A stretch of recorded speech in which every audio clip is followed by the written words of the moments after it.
Hello students, आज हम पढ़ेंगे एरोमेटिसिटी, एरोमेटिक कंपाउंड। वीडियो पसंद आता है तो प्लीज़ इसे लाइक करें, शेयर करें एंड सब्सक्राइब करें। आज हम पढ़ेंगे एरोमेटिसिटी यानी एरोमेटिक कंपाउंड कौन से होते हैं उनके बारे में बात करेंगे। इसके रूल्स और रेगुलेशंस क्या हैं उसके बारे में बात करेंगे। तो एरोमेटिसिटी के लिए क्या क्या टर्म्स एंड कंडीशंस हैं, क्या क्या होना चाहिए। पहला, compound should be cyclic, compound should be cyclic, compound क्या होना चाहिए, साइक्लिक होना चाहिए। दूसरा, डीलोकलाइजेशन,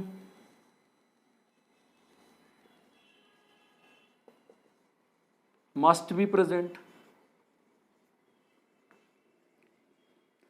ठीक है, compound should be cyclic, compound cyclic होना चाहिए। दूसरा, डीलोकलाइजेशन मतलब उसमें इलेक्ट्रॉन मूव करने के लिए तैयार हो, इलेक्ट्रॉन उसमें मूव कर रहे हों। तीसरा, स्ट्रक्चर शुड बी प्लेनर, जिसका भी हम चेक कर रहे हैं एरोमेटिक कंपाउंड का, उसकी स्ट्रक्चर क्या होनी चाहिए, प्लेनर स्ट्रक्चर होनी चाहिए।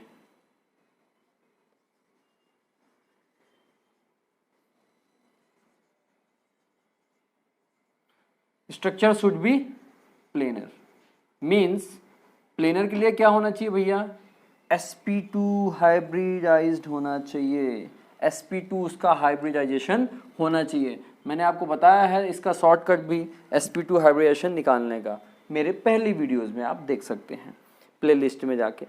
sp2 हाइब्रिडाइजेशन होना चाहिए। इसके बाद हकल रूल फॉलो करना चाहिए, हकल रूल फॉलो करना चाहिए, हकल rule follow. 4n+2 pi electron होना चाहिए। ध्यान से देखिए फिर से, compound should be cyclic, compound cyclic होना चाहिए, कंपाउंड गोल गोल चक्री होना चाहिए। कंपाउंड कैसा होना चाहिए, चक्री यानी गोल गोल कुछ ऐसा हो, इस टाइप से चक्री होना चाहिए, है ना। कंपाउंड चक्री होना चाहिए। जब तक साइक्लिक कंपाउंड नहीं होगा तब तक आप चेक ही नहीं करोगे कि वो एरोमेटिक है कि नहीं है। दूसरा, उसमें डीलोकलाइजेशन होना चाहिए, मतलब उसमें पाई बॉन्ड होना चाहिए, इलेक्ट्रॉन में उसमें पॉजिटिव चार्ज या नेगेटिव चार्ज होना चाहिए और इलेक्ट्रॉन मूव करना चाहिए। तब अपन उसमें चेक करेंगे एरोमेटिक कंपाउंड है कि नहीं है। स्ट्रक्चर शुड बी प्लेनर, अगर स्ट्रक्चर प्लेनर है मतलब sp2 हाइब्रिडाइजेशन होना चाहिए। sp2 हाइब्रिडाइजेशन है मतलब संकरण sp2 होना चाहिए। अगर संकरण sp2 है तो आप बोल सकते हैं वो एरोमेटिक कंपाउंड है। हकल रूल फॉलो करना चाहिए, हकल रूल के लिए क्या है, हकल रूल फॉलो करना चाहिए, 4n+2 पाई इलेक्ट्रॉन होना चाहिए। आप सभी इसका स्क्रीनशॉट ले लें। चलिए अब अपन इसमें 2-4 क्वेश्चन करेंगे तो और अच्छे से क्लियर हो पाएगा। ठीक है, चलिए देखते हैं। चलिए, एरोमेटिसिटी के लिए आप क्वेश्चन नोट करिए और उसको सॉल्व करने की कोशिश करिए वीडियो पॉज करके। देखिए क्वेश्चंस क्या है आप देख लीजिए। एरोमेटिक कंपाउंड इनमें से कौन कौन सा है वो आपको चेक करना है, वीडियो पॉज करके सारा का सारा आप एक बार चेक कर लीजिए। इसके बाद मैं तो एक्सप्लेन करूंगा इसे भी। ठीक है, चलिए अब हम बात करते हैं, सारी कंडीशंस अप्लाई करते हैं जो मैंने अभी लिखाया है। तो इसकी बात करें, साइक्लिक है, सारे के सारे साइक्लिक हैं, पहली लाइन तो क्लियर हो गई। दूसरा, sp2 हाइब्रिडाइजेशन होना चाहिए, सभी में है sp2 हाइब्रिडाइजेशन, सभी में है सिवाय इसके, इसमें sp2 हाइब्रिडाइजेशन नहीं, उसके बारे में बात करेंगे। हकल रूल फॉलो करना चाहिए, फॉलो कर रहे हैं। डीलोकलाइजेशन है मतलब इलेक्ट्रॉन इसमें मूव कर सकते हैं, इसमें भी इलेक्ट्रॉन मूव कर सकते हैं, इसमें भी इलेक्ट्रॉन मूव कर सकते हैं, इसमें भी, यहाँ नहीं कर सकते, यहाँ भी कर सकते हैं, यहाँ भी और यहाँ भी। चलिए एक एक करके निकालते हैं। शुरू करते हैं अपन इसी बेंजीन से। ठीक है, क्या है देखिए ध्यान से, sp2 हाइब्रिडाइजेशन है, बिल्कुल सही। साइक्लिक कंपाउंड है, बिल्कुल सही। हकल रूल फॉलो करना चाहिए। डीलोकलाइजेशन है, स्ट्रक्चर प्लेनर है क्योंकि sp2 है तो प्लेनर ही होगा भैया, तो बच्चे को ही पता है अगर sp2 हाइब्रिडाइजेशन है तो स्ट्रक्चर तो प्लेनर ही होगा, कॉमन सी बात है। डीलोकलाइजेशन है, साइक्लिक है, sp2 हाइब्रिडाइजेशन है। अब बात करते हैं हकल रूल फॉलो करेगा कि नहीं करेगा। 4n+2 pi electron, pi electron कितने हैं भैया, 1 2 3 4 5 6, एक पाई में कितने इलेक्ट्रॉन, 2 2 इलेक्ट्रॉन, तो एक में 2 तो 3 में 6, 6। कितने हो गए भैया? 4n इक्वल्स टू, यहाँ से 2 माइनस हो गया 6 में, 6 माइनस 2 कितना हो गया? 4, और n इक्वल्स टू 4/4 कितना आया? 1। मतलब n कितना आना चाहिए? 1 आए, 2 आए, 3 आए, 4 आए, 5 आए या 6 आए, अप टू n तक। अगर n की वैल्यू 1 2 3 4 5 6 7 8 9 10 कुछ भी आ रही है, अगर 1 आ रही है, यहाँ पे 1 आ रहा है, मतलब ये है एरोमेटिक कंपाउंड। ये क्या है? मैं सिर्फ ए लिख दूंगा, ये है अपना एरोमेटिक कंपाउंड। यहाँ तक बात क्लियर हुई? नेक्स्ट क्वेश्चन देखते हैं। नेक्स्ट क्वेश्चन क्या था वो देखते हैं। ठीक है, मैं इसे रफ कर देता हूँ। नेक्स्ट क्वेश्चन की बात करें, अगला क्वेश्चन है अपना कुछ ऐसा था,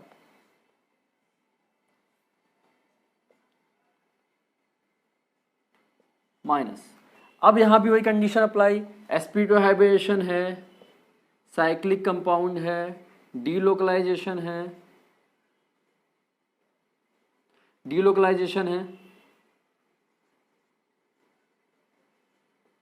और स्ट्रक्चर प्लेनर भी है। sp2 हाइब्रिडेशन है तो प्लेनर होगा ही सही। 4n + 2 पाई इलेक्ट्रॉन चेक करें, 4n + 2 पाई इक्वल्स टू 2 यहाँ पे, 2 यहाँ पे और 1 यहाँ पे भी है।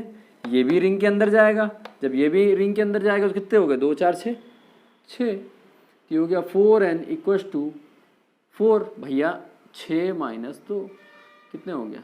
4, n/4 1, n इक्वल्स टू कितना आ गया? 1। मतलब n की वैल्यू 1, तो ये भी क्या है? एरोमेटिक है। ये भी एरोमेटिक है, मैं यहाँ लिखते आता हूँ, ये भी एरोमेटिक है और ये भी एरोमेटिक है। ठीक है, चलिए नेक्स्ट क्वेश्चन देखते हैं।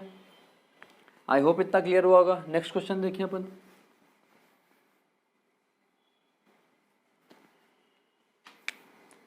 थर्ड नंबर वाला क्वेश्चन कैसा था? कुछ ऐसा था, थोड़ी सी बड़े बना दे, आप लोग को ज़्यादा अच्छे से समझ में आएगा। देखिए यहाँ पे प्लस चार्ज है, हाँ भाई ऐसे प्लस चार्ज है, ट्रायंगल है सर, ये ट्रायंगल नहीं है ना। देखिए एरोमेटिक है कि नहीं है वो देखें अपन। देखिए ये पहली बात तो sp2 हाइब्रिडाइजेशन है, इसका sp2 हाइब्रिडाइजेशन है तो प्लेनर भी होगा। जब sp2 हाइब्रिडाइजेशन है तो प्लेनर भी है। डीलोकलाइजेशन है, ये रोटेट कर सकता है, डीलोकलाइजेशन भी है सर। साइक्लिक तो है ही सर, गोल गोल दिख रहा है। साइक्लिक मतलब गोल गोल, क्लोज स्ट्रक्चर हो, ओपन ना हो कहीं से, क्लोज हो। अब साइक्लिक का मतलब ये नहीं है कि आप ऐसा बोल दो सर ये भी तो साइक्लिक है, ये साइक्लिक नहीं है। स्ट्रक्चर पूरी क्लोज होनी चाहिए, पैक होनी चाहिए, डब्बा पैक हो तो साइक्लिक स्ट्रक्चर है। sp2 हाइब्रिडाइजेशन, डीलोकलाइजेशन और हकल रूल फॉलो करेगा कि नहीं करेगा देखते हैं। 4n + 2 इक्वल्स टू कितने पाई इलेक्ट्रॉन? ओनली 1 2, क्योंकि यहाँ तो प्लस चार्ज कुछ भी नहीं है वहाँ, 2। तो 4n इक्वल्स टू कितना आ गया? यहाँ से कितना आया? 0, n इक्वल्स टू 0, 0 भी चलेगा। n की वैल्यू जो है 0 भी हो, 1 भी हो, 2 भी हो, 3 भी हो, 4 भी हो, 5 6 अप टू n तक तो चलेगा, कोई दिक्कत नहीं। n की वैल्यू 0 है मतलब ये है एरोमेटिक। ठीक है, यहाँ तक बात क्लियर हुई। चलिए नेक्स्ट देखते हैं इनमें कि एरोमेटिक है कि नहीं है।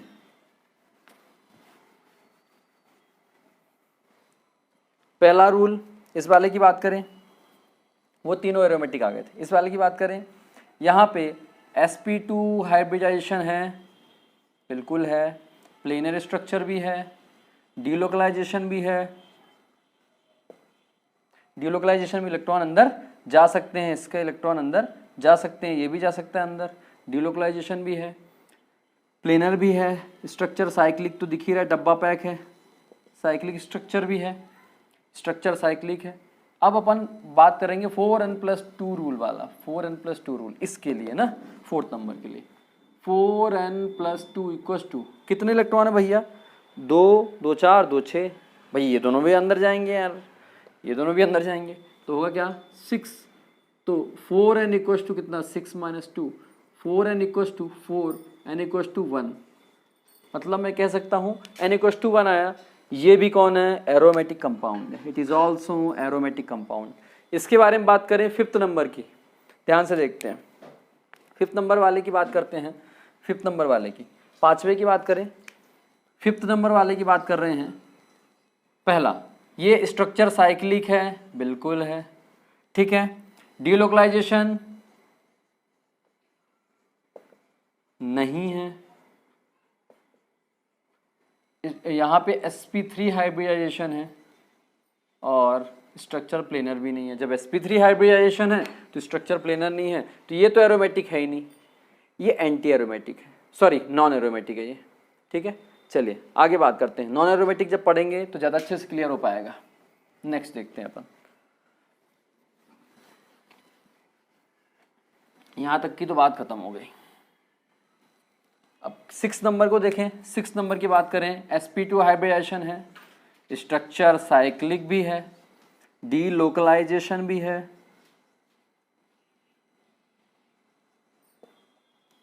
डीलोकलाइजेशन भी है मतलब इलेक्ट्रॉन मूव कर सकता है, घूम सकता है, ये यहाँ जा सकता है, ये यहाँ जा सकता है, ठीक है। चलिए अपन आगे देखते हैं। हकल रूल फॉलो कर रहा है, 4n+2 पाई इलेक्ट्रॉन कितने हैं, 2 यहाँ 2 यहाँ 4, 4n इक्वस टू कितना 4 - 2 मतलब कितना, n इक्वस टू क्या हो जाएगा 2/4, 2 1 जा 2, 2 2 जा 4, 1/2। और n की वैल्यू अगर 1/2 आ रही है तो ये एरोमेटिक बिल्कुल नहीं है। 0 1 2 3 4 5 6 7 8 9 10 इस टाइप से वैल्यू आनी चाहिए। यहाँ तो पॉइंट वाली आ रही है भैया, फ्रैक्शन में आ रही है, पॉइंट में आ रही है, रेशनल नंबर नहीं देखना अपने को, है ना। आपको सिर्फ इंटीजर टाइप नंबर ही आना चाहिए, वो भी पॉजिटिव, ठीक है। अब अपन देखें यहाँ पॉइंट वाला नंबर आ रहा है तो ये पॉसिबल नहीं है, तो ये एरोमेटिक नहीं है, ये है non aromatic, sorry anti aromatic, anti aromatic, ये एंटी एरोमेटिक है, एंटी एरोमेटिक है, ठीक है। चलिए अब इन तीनों की बात, दोनों की बात कर लेते हैं। देखिए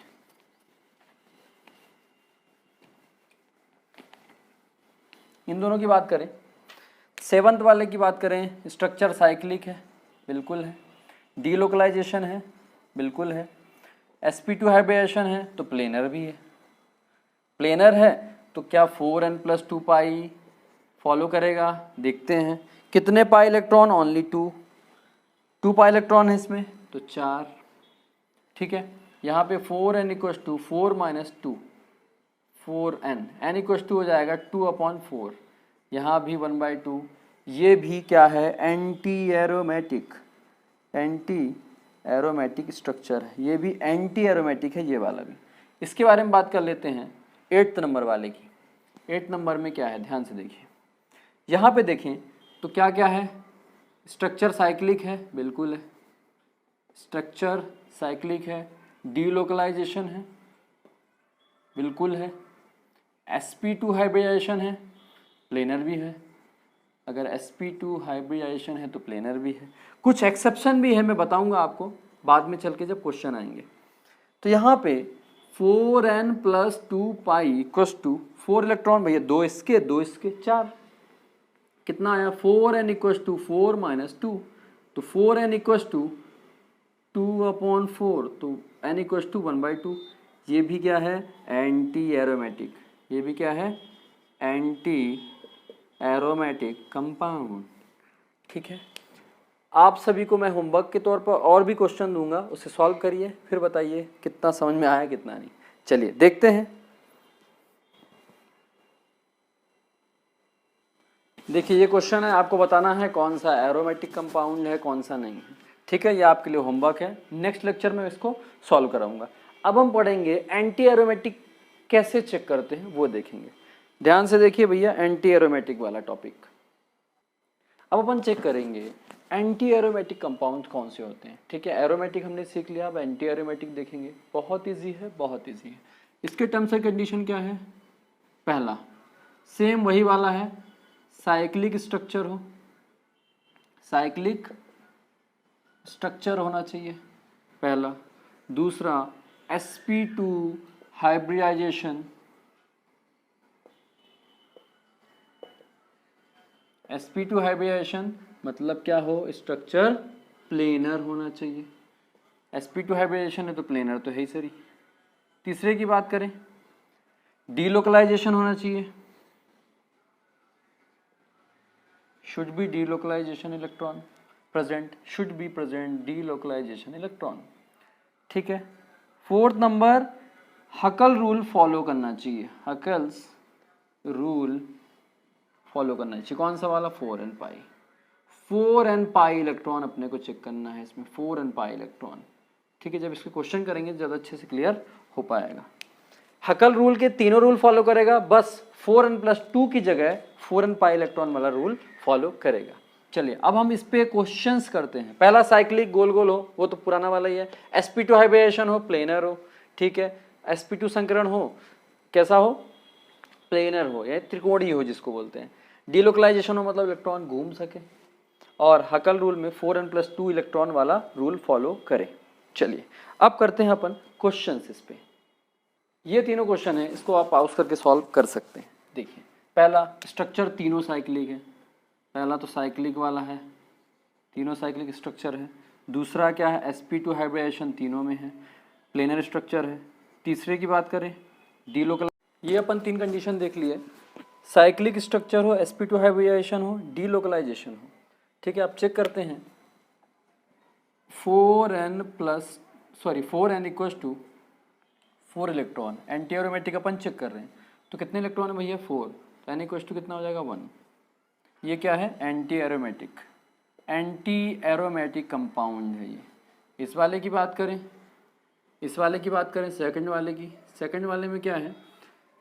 साइक्लिक स्ट्रक्चर, sp2 हाइब्रिडेशन और डीलोकलाइजेशन है। क्या है?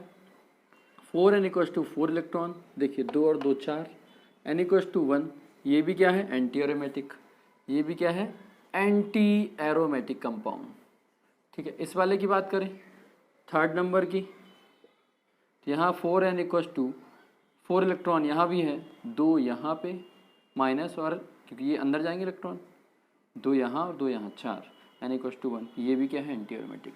मतलब ये तीनों क्या है? ये भी तीनों एंटी एरोमेटिक कंपाउंड हैं। नेक्स्ट वीडियो में अपन पढ़ेंगे नॉन एरोमेटिक कंपाउंड।